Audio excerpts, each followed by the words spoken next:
네, 이강민의 잡지사 12월 호 14번째 페이지. 시대를 가리지 않는 초광역 역사학자 박광일 선생님과 함께합니다. 어서 오세요. 안녕하세요. 선생님, 저희가 오늘 모처럼 조선을 벗어나서 새로운 시대를 가보게 됩니다. 그렇죠. 지난번에 저희가 비운의 세자 3부작을 하면서 그 이준익 감독의 영화 사도를 잠깐 언급했었는데, 그때 선생님께서 저희 에디터한테 말씀하시길 이준익 감독의 황산벌도 굉장한 명작이다. 그렇습니다. 거의 한 20년 전 영화. 이지만 네. 지금도 유효한 영화라고 볼 수가 있습니다. 배꼽 잡고 어렸을 때 깔깔깔깔거리면서 봤던 기억이 나는데. 그렇죠. 야, 네. 추억 돋네요. 어쨌든 선생님께서 이렇게 친히 또 콩고물을 떨어뜨려 주셨기 때문에 저희가 낼름 주워 먹어서 오늘은 황산벌로 함께 가보도록 하겠습니다.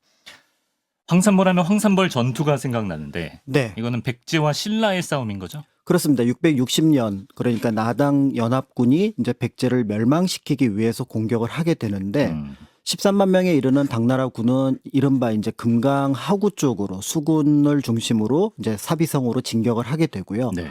그 다음에 신라의 주력군이었던 5만 정예병이 역시 백제를 멸망시키기 위해서 사비로 진격을 하게 됩니다. 네. 그런데 그 중간쯤 지금으로 치면은 논산군 연산면 일대에서 네. 백제가 신라군을 맞서서 싸운 전투, 어. 5천 명이 이제 5만 명과 맞서서 싸운 어떻게 보면은 10대 1의 싸움이었지만 처음 4번은 승리를 했다고 할 정도로 네네.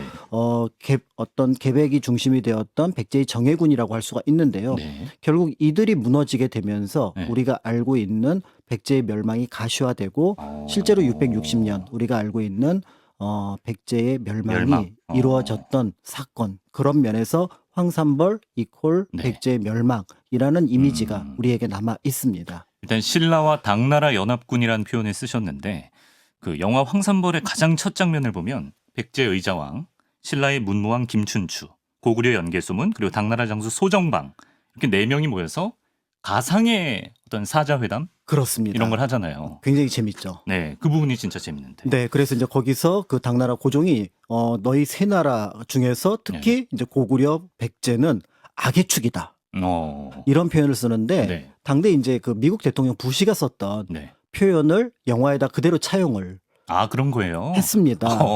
그런 면에서 네. 이제 어떻게 보면 현재의 감각을 그대로 영화에 채용을 했는데 사실 굉장히 시의적절하게 당나라가 볼 때는 어떻게 보면은 그에게 저항하는 고구려가 제1적이었는데 네. 그 고구려와 같은 영역에 있었던 백제 역시 네. 적으로, 가상의 적으로 상정을 하고 네. 그런데 이들을 멸망시키는 데 도와주는 조그만 나라 네. 신라는 자신의 편으로 인식을 했던 당대의 국제 정세를 표현하는 그런 어떤 모습이었다고도 네. 볼 수가 있는 전 거죠. 까까머리 중학생이어서 그런 건 진짜 몰랐는데, 되게 절묘하게 비유를 했네요. 네네네. 네.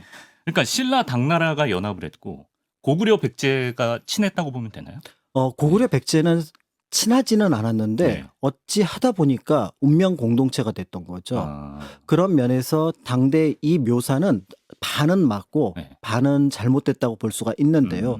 반은 둘이 어떻게 보면은 신라 당의 공격을 막아야 된다는 점에선 같지만 네. 그렇다고 고구려와 백제가 전격적으로 손을 잡지는 않았습니다. 왜냐하면 고구려, 백제, 신라 모두 네. 서로 싫어했습니다. 왜 이렇게 사이가 나빠졌어요, 애초에? 600년 동안 싸우면 사이가 좋을 수가 없습니다. 600년 동안 싸웠기 때문에. 그렇죠. 그렇군요.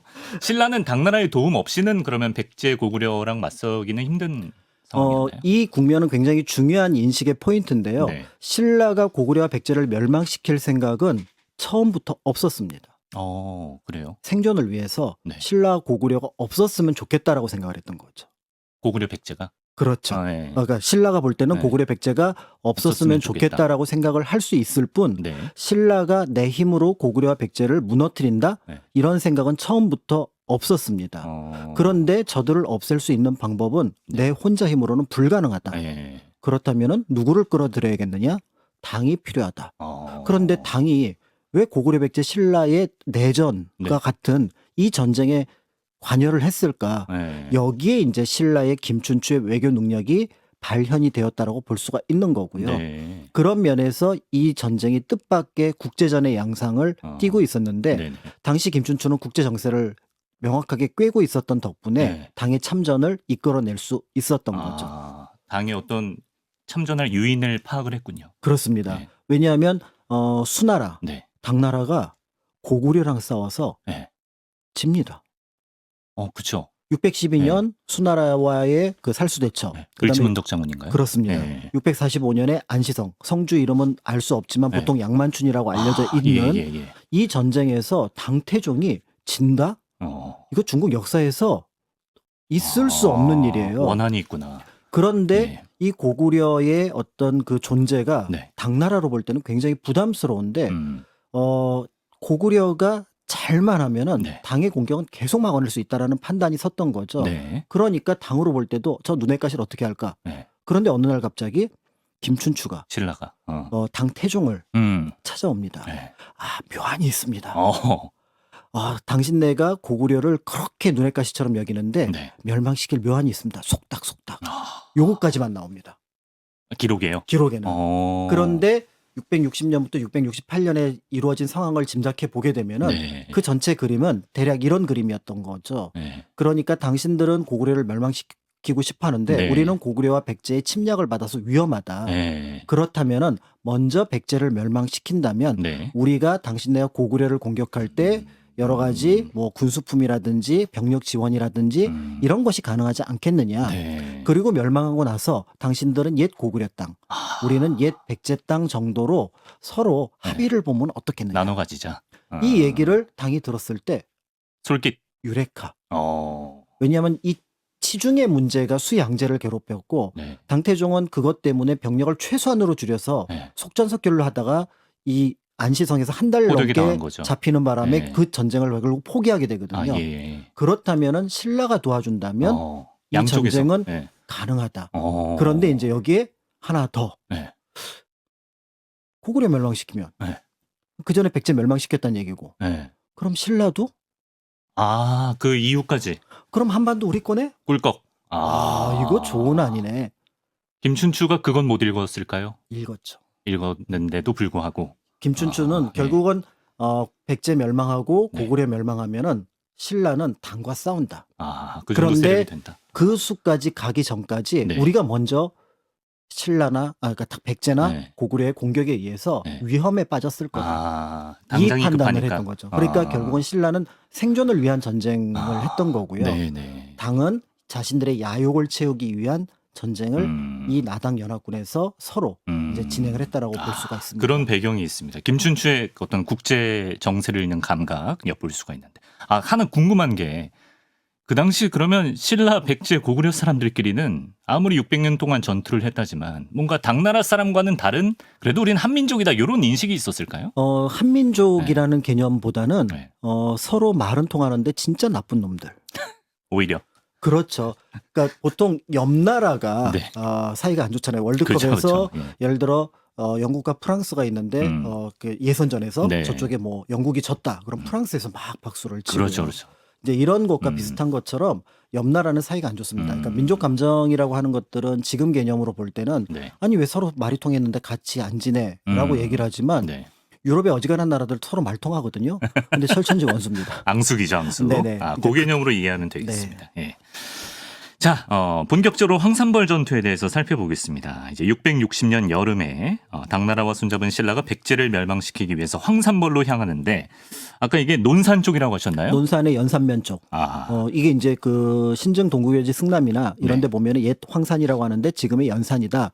이런 기록이 나와 있고 옛 지리서가 굉장히 신뢰도가 높습니다. 네. 그런 면에서 볼 때 황산벌을 논산의 연산면으로 보아도 무리가 없겠다라고 보고 있고요. 네. 실제로 당시에 그 신라의 주력군은 네. 경주에서 출발하지 않습니다. 그럼요. 이천에서 출발을 합니다. 이천? 경기도 이천. 경기도에서?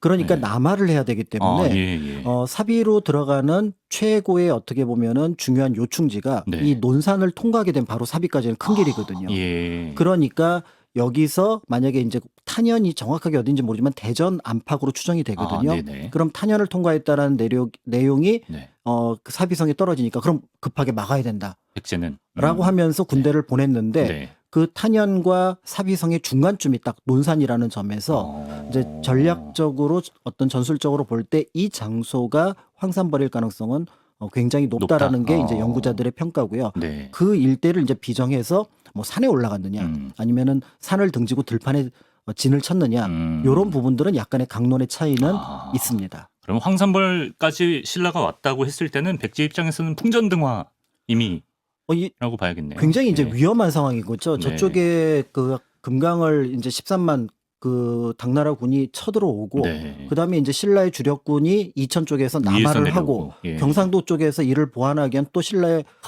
추가 부대가 들어왔다라는 면에서 볼 때는 측면에서 이 황산벌을 막지 않으면 위험하다라고 판단을 했던 것 같고요. 네. 보통 우리가 이제 오천 결사대 그래서 계백에 소속된 군대로 보고 있지만 네. 정확하게는 백제의 최정예 부대라고 라고 봐야 되는 것을 볼 수가 있습니다. 그런데 네. 왜 최정예 부대가 이렇게 규모가 적냐라는 네.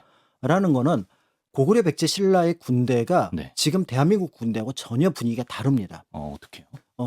저기 김 누구누구네 귀족 내 부대 500명. 그 다음에 최 누구누구네 귀족 부대 300명. 네네. 요걸 다 모아서 10만 명이에요. 그러니까 한 4, 50집이 모이는 건데. 가문에서 보내줘야. 그렇죠. 각 귀족의 자신이 그 운영하고 있는 부대에다 그래도 이제 왕실이니까 네네. 우리 한 5천 명. 뭐 요런 정도의 규모를 가지고 그 예. 부대가 모이는 건데 네. 이때 그 의자왕이 왕권을 강화하는 과정에서 네. 자기 아들 한 명인가 두 명한테 모두 좌평 자리를 줍니다. 지금은 아들이 40 몇 명? 네, 장관 자리를 다 주는 거예요. 예. 그러니까 다른 집안들이 네. 그럼 우리는 안 해. 전쟁 당신들끼리 알았어요. 이게 이제 그 황산벌 영화에서도 표현이 되는데요. 네. 우리 그러니까- 군사 안 보내? 그러니까 갑자기 그 각 성에는 군대가 있는데 네네네. 그런데 막상 당 신라와 싸울 중앙군으로서의 역할을 할 수 있는 군대는 5천 명이 최대였다. 그럼 그 귀족들 도움까지 받았으면 5천 대 5만 이렇게까지 안 벌어졌겠네요. 실제로 백제 네. 부흥군이 그 나중에 이제 663년까지 한 3년 동안 저항을 하는데 네. 그들의 군대가 3만이 넘습니다. 그리고 기벌포에서 당군을 막을 때 괴멸됐다고 하는 부대가 10,000명이 넘는다는 점에서 네. 실제로 백제도 이렇게 저렇게 보면 5만 명 가까운 병력이 있었다고 보여지는 면에서 네. 이 전쟁은 기습에 의한 어떻게 보면 사비성 함락 그리고 이제 그 의자왕의 어떤 그 생포 네. 이런 어떤 조금은 가장 안 좋은 쪽으로 흘러갔다라고 볼 수가 있습니다. 그렇군요. 황산벌 전투에서 이제 두 명장을 얘기 안 할 수가 없는데 신라의 김유신과 백제의 계백 이 둘이 양쪽 군대를 이끌었던 사람인 거죠. 맞습니다. 그러니까 이제 역사 여러 기록들을 보면은 이제 김유신이 이제 사령관이 되어서 네. 이제 이끌고 내려오고요. 네. 역시 계백이 이제 사령관이 되어서 이 신라군을 맡게 되는데 네. 하루나 이틀 정도 일찍 도착했던 것 같아요. 그리고 계백으로 볼 때는 자기 나라 땅에서 싸우는 거잖아요. 그렇죠. 예. 정확하게 지리를 알고 있고 지방에 있었던 여러 사람들의 도움을 받을 수가 있습니다. 네, 홈그라운드예요. 그런 예. 면에서 볼 때 이제 세 개의 진영을 쌓고 신라군을 맞았는데 아니나 다를까 5번 싸웠는데 4번 싸웠는데 4번 다 이겼다. 그래서 네. 처음에 4전 4승입니다. 그럼 그게 오래전 과거의 전적이 아니라 그때 전적이에요. 5천 명 데리고 싸웠을 때? 그렇습니다. 그런데 여기서 이 신라군이 5만이 전체 병력이 내려왔느냐라는 네. 또 강론이 나뉘어요. 예. 왜냐하면 보통 그 고구려나 백제 신라는 기병이 먼저 나서고 네. 보병이 뒤를 쫓아오는 분위기입니다. 네. 그럼 초반에 이 4번 싸웠던 부대는 기병 중심의 기병만. 부대였을 가능성이 있는데 이 기병 부대가 네. 밀집 대형의 장창 보병을 못 넘습니다. 그러니까 이 기병 부대는 어떻게 보면은 진퇴양난에 빠졌는데 네. 그때 이제 보병 부대가 역시 들어오게 되면서 네. 보병 대 보병으로 맞붙으면 이제는 숫자 싸움이 되는 거니까 네. 그런 면에서 이제 백제가 여기서 이제 무너졌을 가능성이 있다. 그게 이제 5번째 전투, 황산벌 전투. 그런데 요 사이에 이제 그 유명한 네. 반굴 관창의 죽음이 들어가죠. 반굴 관창, 화랑 말씀하시는 건데. 화랑 꽃처럼 예쁜 소년들. 근데 저는 역사를 한국을 빛낸 100명의 위인들로 배웠기 때문에 김유신도 저한테는 말 목자른 김유신으로 그렇습니다. 알고 있거든요. 근데 황산벌의 계백 맞서 싸운 관창이잖아요. 맞습니다. 관창은 유명한데 반굴 이 사람은 잘 반굴이 모르는 먼저 분이구나. 들어가서 죽음을 당하고요. 어. 그다음에 이제 관창이 두 번째 갔는데 생포를 해서 보니까 어린 애인 거예요. 네.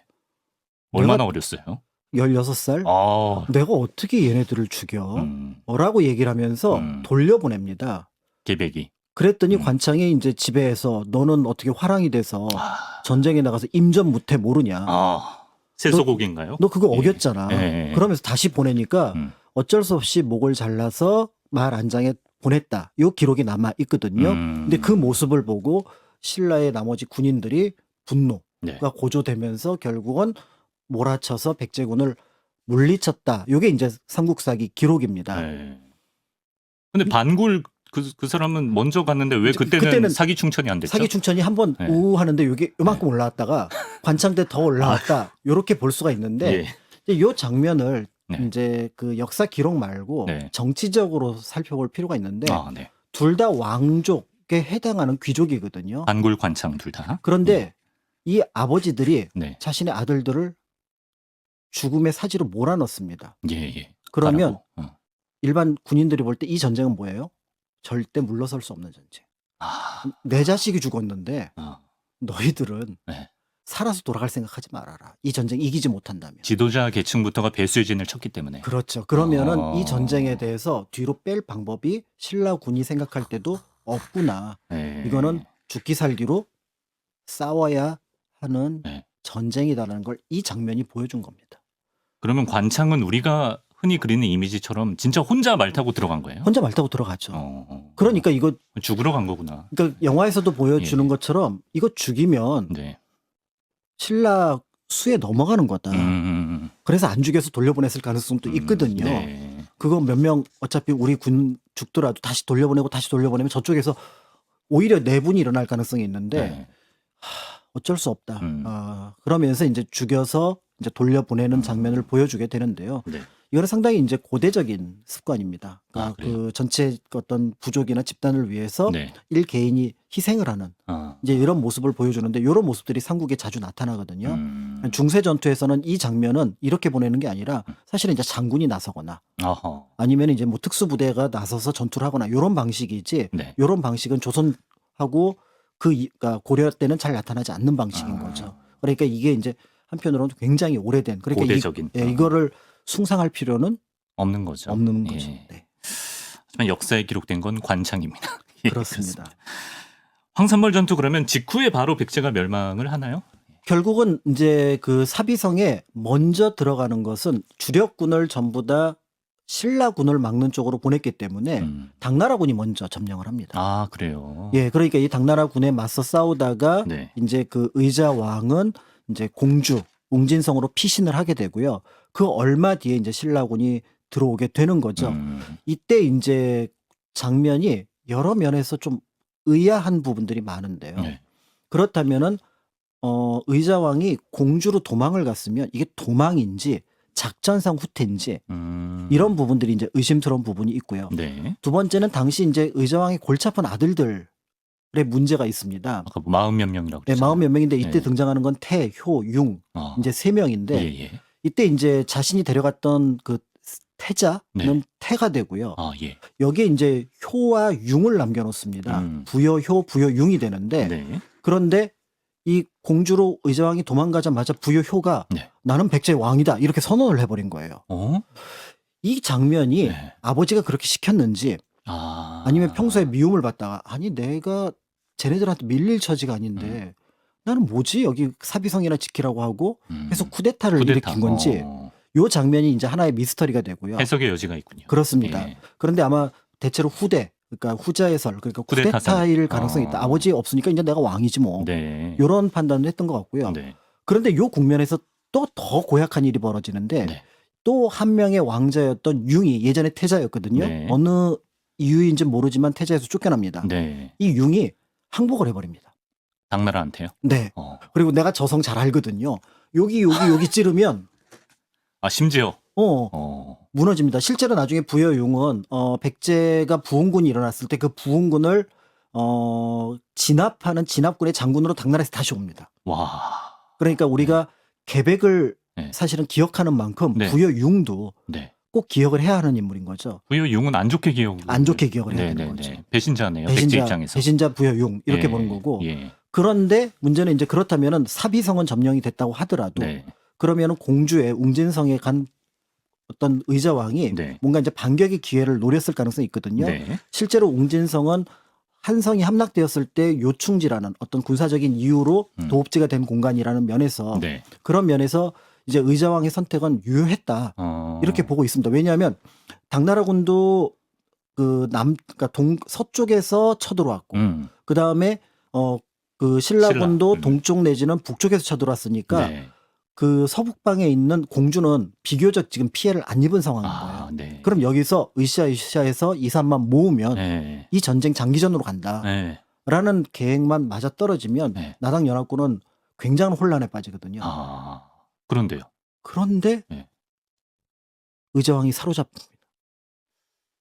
그거는 뭐 상상에 맡겨야 되나요? 상상에 맡기는 게 아니라 네. 당서에 보면은 네. 기록이 굉장히 애매하게 나와 있었어요. 네. 그래서 장군과 함께 항복을 했다. 어. 장군과 함께 항복을 했다? 네. 그러니까 여기에서 이제 많은 사람들이 의자왕이 이 정세가 더 이상 자신이 이끌어가지 못할 거라고 생각을 하고 항복을 했나? 그러니까 갑자기 의장이 이제 약간 비겁해지는 나이가 거의 60이 넘은 아유, 고령이었네. 고령임에도 네. 어떻게 나라를 이렇게 버릴 수가 있지? 이런 생각을 했던 거죠. 아, 그런데 네. 중국에서 예식 예. 또는 예식진의 묘지, 그러니까 그 사람의 무덤에 있는 그 문헌이, 금성문이 발견이 되는데 네. 여기에서 보면 예식진이 데려갔다. 예식씨는 뭐 하는 사람이에요? 공주를 지키는 장군입니다. 아, 당나라 출신. 예. 데려갔다. 네. 그럼 일단 예식진이라는 사람이 네. 의자왕을 데려갔구나. 근데 이게 네. 역시 데려갔는지 네. 같이 갔는지가 좀 애매한 거예요. 어. 그런데 그의 손자의 어떤 예인수라고 하는 사람의 묘지가 다시 발견이 되는데 네. 우리가 이렇게 떵떵거리면서 당나라 사는 건 우리 할아버지 덕이야. 우리 할아버지가 의자왕을 묶어서 아. 항복하러 갔거든. 야, 우리는 당나라의 공신이야. 이 기록이 나온 거예요. 그러니까 네. 첫 번째 기록에서는 같이 가서 항복을 했다. 네. 두 번째 기록에서는 같이 항복을 하는 사람이 누군가까지는 예식진이라는 것이 밝혀졌는데 예인수를 통해서 마지막으로 의자왕이 그 성내 쿠데타에 의해서 네, 네. 잡혀서 끌려갔구나. 이 과정에서 단재 신채호는 네. 스스로 자해를 했다, 의자왕이. 네. 이 기록이 나와 있고 그것이 원인이 되었는지 모르지만 네. 당나라로 끌려가서 그 해에 네. 해를 넘기지 못하고 네. 의자왕은 죽습니다. 물론 그 예씨 집안 그 기록을 100% 믿을 수는 없는 거겠지만 100% 믿어도 됩니다. 믿어도 됩니까? 네네. 그래요? 여러 기록을 종합해 보면은 예. 예식진에 의해서 네. 의자왕이 사로잡혀서 항복을 하게 되었다. 그리고 그 공을 당에서 크게 인정을 했다. 네. 이렇게까지는 확실한 사실로 볼 수 있습니다. 아, 그렇군요. 어쨌든 항복을 했다는 기록이 남아 있어서인 것도 있겠지만 사실 의자왕 하면 한국을 빛낸 100명의 위인에서도 삼천궁녀 이게 거의 호처럼 따라 붙잖아요, 앞에. 그렇죠. 삼천궁녀 의자왕. 그러니까 뭔가 향락에 빠진 무능한 왕 이런 이미지가 굉장히 강한 것 같은데. 그렇죠. 이게 네. 이제 또 여러 부분에서 혼란을 주는 부분들이 있는 게 네. 삼천궁녀? 거기다 이제 그 삼국사기 그 본기 부분을 보면은 요 즈음에 막 기이한 현상들, 뭐 나무가 운다든지, 그다음에 키가 굉장히 큰 거인 여성의 뭐 시신이 떠오른다든지 예. 이런 어떤 내용들이 등장을 하거든요. 네네. 그러니까 이 두 이야기를 합쳐 보면 망조가 들었구나. 흉흉하네요. 예. 더더군다나 여기 이제 삼천궁녀 얘기라니 예.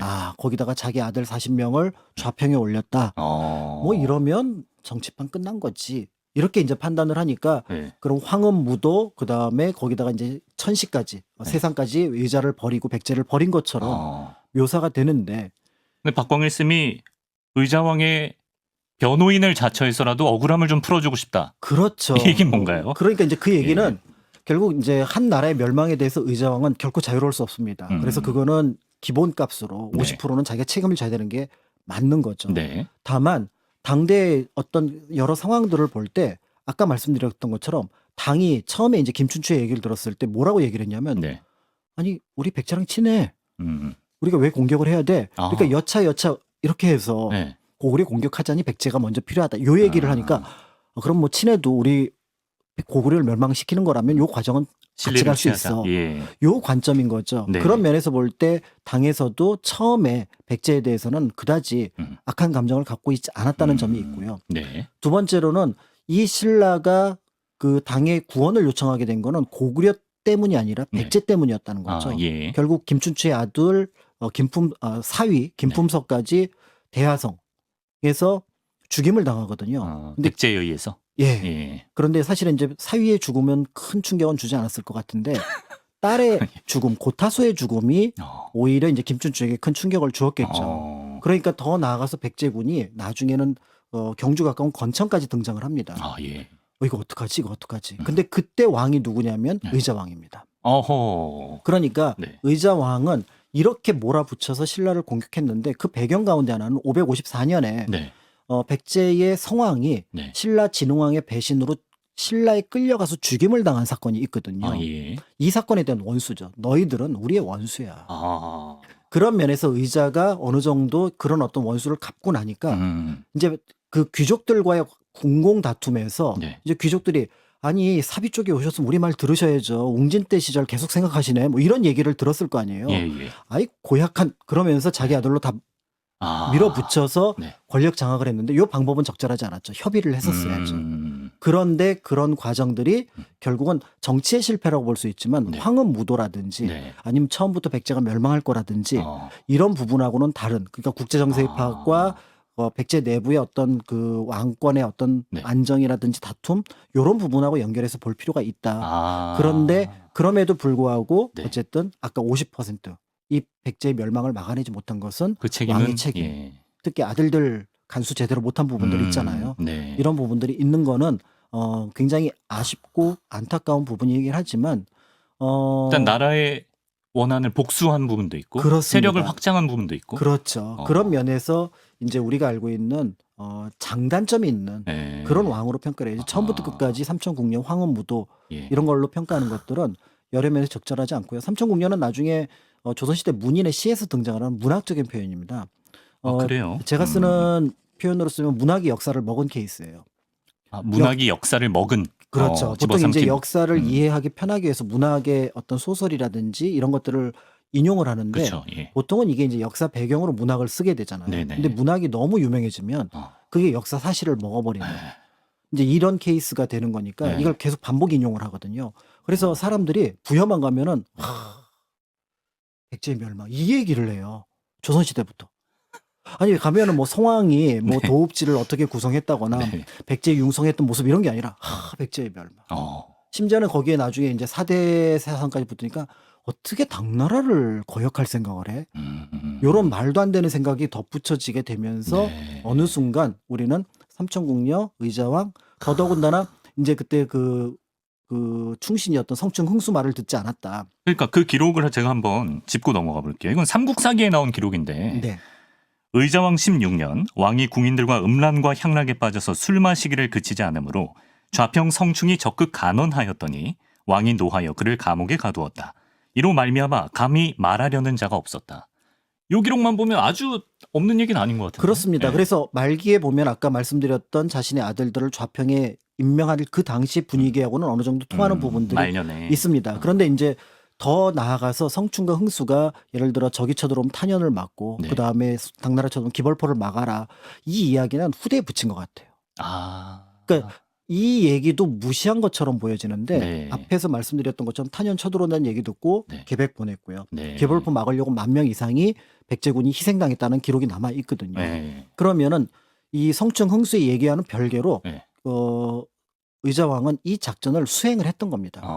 그런데 이제 중과 부적, 그다음에 이제 어떤 현지 사정의 어려움 네. 이런 것들이 영향을 끼쳤다라고 볼 수가 있습니다. 문학이 역사를 좀 잘못 오도한 케이스가 되겠네요. 네, 근데 예. 그 문학을 또 뭐라고 할 수가 없는 게 그거는 이제 그건 문학의 영역이기도 하니까. 극적인 어떤 표현을 네. 쓰는 어떤 방식인데 이제 그게 역사라고 오해하지 않았으면 좋겠다. 오해한 거죠. 예. 이렇게 보면 좋을 것 같고요. 네. 앞에 나갔던 기이한 어떤 그 백제 멸망기에 나타났던 흉조들, 네. 그거는 사실은 이제 그때 기상이변으로 분석하는 과학자들도 있습니다. 나오는 곽재식 작가도 대표적인 인물이거든요. 그렇죠. 이제 그런 어떤 평가들을 하게 되면서 네. 자연스럽게 그 시대의 어떤 그 상황들은 뒤에 평가를 할 때 그걸 멸망으로 연결하느냐 단순한 기상이변으로 보느냐라는 것들하고 관련해서 볼 수가 있다는 점에서 이제 이런 부분들도 좀 다르게 그러니까 이제 당대의 눈이 있고 네. 그러니까 삼국사기를 쓸 때 고려 사람의 눈 또는 그걸 재인용하는 네. 조선시대의 눈이 있지만 네. 우리는 대한민국 시대에 살고 있으니까 그렇죠. 대한민국 예. 시대의 눈으로 그 백제의 멸망을 네. 조금은 치밀하게 볼 어. 필요가 있을 것 같습니다. 그럼 이건 무슨 얘기입니까? 충신의 대명사 계백장군 때문에 의자왕이 더 욕을 먹은 측면이 있다? 이제 네. 계백의 그 충성스러움 이런 네. 것들을 이제 후대에 이제 계속 강조를 하시니까요. 네. 자연스럽게 계백이 주인공이 되잖아요. 뭐 가족의 목을 베었고 뭐 그렇죠. 이런 거 가족을 있잖아요. 이제 먼저 죽이고 예. 나가서 자신의 몸을 돌보지 않고 결사들을 이끌고 음. 4번 싸워 4번 이겼는데 마지막에 어쩔 수 없이 음. 졌다. 요 기록을 보면은 네. 계백이 혼자 백제를 다 지킨 것 아, 같지만 맞아요. 네. 그런데 이 계백이 강조되면 강조될수록 네. 아, 대비 효과. 의장은 뭐 했어?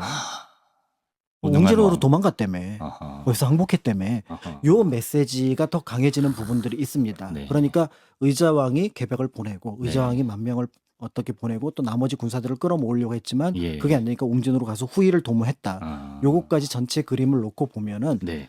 자연스럽게 백제 멸망에 있어서 좀 균형 감각. 그렇다고 어허. 계백이 덜 훌륭하다가 아니라 네. 그러니까 우리가 역사 인물을 볼 때 그를 높이기 위해서 다른 사람을 낮추기보다는 그냥 그 사람은 그대로 높이면 되고요. 다른 사람도 다른 사람대로 있는 그대로 보면 되거든요. 그렇죠. 예. 이렇게 오는 연습을 하는 것이 필요할 것 같습니다. 선생님은 심지어 신라 박혁거세의 후손 아니십니까? 그럴걸요. 예. 근데 그분이 이렇게 변호를 해준다는 건 정말 억울한 부분이 있다는 거죠. 이제 저는 역사를 할 때 사사로운 개인 감정은 최대한 배제하지는 않지만 뭐 이건 뭐 역사니까요. 예, 예. 네네네. 한국을 빛낸 100명의 위인들 제가 볼 때는 이제 개사 한번 할 때 됐어요. 어떻게 보시나요? 거기 보면 못 살겠다 홍경래 이런 것도 있거든요. 아유, 못 살겠다가 뭡니까? 사람한테 못 살겠다가. 이게 여기를 더 붙여야죠. 못 살겠다, 네. 살아보자 외쳤던 홍경래. 아, 그렇죠. 그래야 멋있어지지. 그러니까요. 아, 그래서 그 정주성에서 정말 그 네. 피눈물을 흘렸던 그 홍경래에 난 참여했던 사람들 생각해 보면 안타깝게 그 삼천궁녀 의자왕은 어떻게 바꾸면 좋을까요? 열심히 싸웠다 의장, 안타깝다 의장, 뭐 이 정도로 가면 되지 않을까 할 만큼 싶습니다. 나름 했다. 뭐 이 정도 느낌. 그렇게 보면 될 것 같습니다. 예. 자, 마치기 전에 영화 황산벌 얘기를 잠깐 해보겠습니다. 일단 역사 영화계 이동진 평론가로 저희가 모시고 있는데 언제부터? 한 3주 전? 예. 미리 통보를 해주셨으면 제가. 광텐토마토라고요 있어요. 별점을 먼저 주신다면? 4점? 오, 후하네. 네, 뭐 4.5 뭐 이렇게 줄 수가 있을 것 같습니다. 근데 전 좀 의외인 게 제 기억에는 굉장히 코미디 영화여서 각색 요소가 너무 많아서 맞습니다. 역사학자들은 오히려 박하게 주지 않을까 이렇게 생각했는데. 역사를 너무 진지하게 보려는 경향은 네. 역사 드라마나 역사 영화를 만들 때 도움이 되지 않습니다. 역사를 진지하게 보는 거는 역사학자들의 몫이고요. 그 역사를 뒤틀고 다양하게 해체해서 새롭게 분석하는 능력은 네. 영화나 네. 드라마나 소설가의 영역이라고 보여집니다. 네. 저는 황산벌에서 가장 높은 점수를 줄 수 있는 장면은 네. 맨 마지막에 네. 나온다고 보거든요. 그 마지막. 맨 마지막에 이제 그 일종의 그 이전에 있었던 사건인데 네. 마지막에 그 자세한 내용을 보여주는 거거든요. 바로 뭐냐면 자기 가족을 뵐 때 아, 그때 이제 박중훈 배우가 기획장군으로 나오고 김선아 씨가 부인으로 처로 나오죠. 나오죠. 그렇죠. 예, 예. 부인으로 나오면서 네. 내가 지금 이제 결사들 이끌고 가니까 적들에게 욕을 당하지 않으려면 내 손에 죽어줘야겠어. 라고 얘기를 할 때 처음에는 이제 영화 속에서는 그 장면만 죽는 장면만 그렇죠, 나오는데 그렇죠. 맨 네. 마지막에 김선아 씨의 대사가 나옵니다. 네. 사람은 이름 때문에 죽고 네. 호랑이는 가죽 때문에 죽는 거라고. 사람은 죽어서 이름을 남기고 호랑이는 죽어서 가죽을 남긴다고 얘기하지 마라. 맞아요. 근데 이 내용이 가지고 있었던 건 뭐냐면 여태까지 계백을 충신으로 봤지만 네. 그 충신이라는 이미지는 고려 조선의 이미지지 현재 대한민국이라면 내 가족은 먼저 살려야죠. 고려 조선의 이미지구나. 예, 우리가 역사를 네. 고려 조선의 눈으로 보고 있어요. 야, 그러네요. 그런데 네. 이제는 현대의 눈으로 바라볼 필요가 있다. 네. 그러면은 부인한테 내가 싸울 동안 네. 친척 누구를 만나서 네. 살아남어. 아, 그렇죠. 살아남는 게 지금은 그게 맞죠. 그게 네. 우리가 전쟁에서 피할 수 있는 유일한 방법이야. 그런데 네. 그 모습을 네. 이제 역사 사실이니까 이준익 감독이 어쩔 수 없잖아요. 네. 그래서 김선아 씨를 통해서 네. 그 목소리를 현대 목소리를 하나를 내고 그런데 계백은 사실은 그런 사람이 아니었다. 그러면서 거기서 이문식 씨 거시기를 거시기. 예. 뒤로 빼주잖아요. 아, 그렇죠. 예, 그러니까 우리는 인간적인 죽더라도 면으로. 예. 너는 살아남어. 그래서 전쟁은 그러니까 그 김유신으로 보냈던 그 정진영 씨인가요? 네, 네. 그 거기서 전쟁은 미친 짓이라고 어. 얘기를 하면서 네. 동시에 그 전쟁에서 살아남는 것이 네. 어떻게 보면은 일반 민중들에게는 더 중요한 그러니까 누가 이기고 누가 지는 것이 중요한 게 아니다. 네. 결국 이 전쟁이 없다면 제일 좋겠지만 네. 전쟁이 일어났다면 살아남아야 된다. 이 메시지가 그 영화 속에 담겨 있어서 네. 굉장히 현대적인 황산벌이라는 거죠. 기본적인 뼈대는 왜곡하지 않으면서 그렇습니다. 대한민국의 눈으로 현대적으로 영화를 봤다. 그렇죠. 그렇지만 어쨌든 이제 그런 어떤 내용들을 통해서 이제 우리가 역사를 네. 누군가의 눈을 통해서 봤던 것들을 네. 이제는 현대적인 눈으로 네. 다시 한번 재구성해 볼 필요가 있다라는 메시지를 그 영화가 던져준 거죠. 워낙에 그냥 재밌게 봤던 기억 어릴 때 봐가지고 그런 기억밖에 없는데 재밌게 봤다는 것 자체가 평점 4고요. 거기에 이제 0.5를 더해서 이런 것까지 지금 더해진다는 오늘 이후에 다시 보면 네. 여러분도 아마 역사적 상황이 더 잘 보이지 않을까, 또 현대의 눈으로 또 황산벌 전투를 바라볼 수 있지 않을까 생각이 듭니다. 박광일 선생님과 여기까지 황산벌 전투 얘기해봤습니다. 고맙습니다. 감사합니다.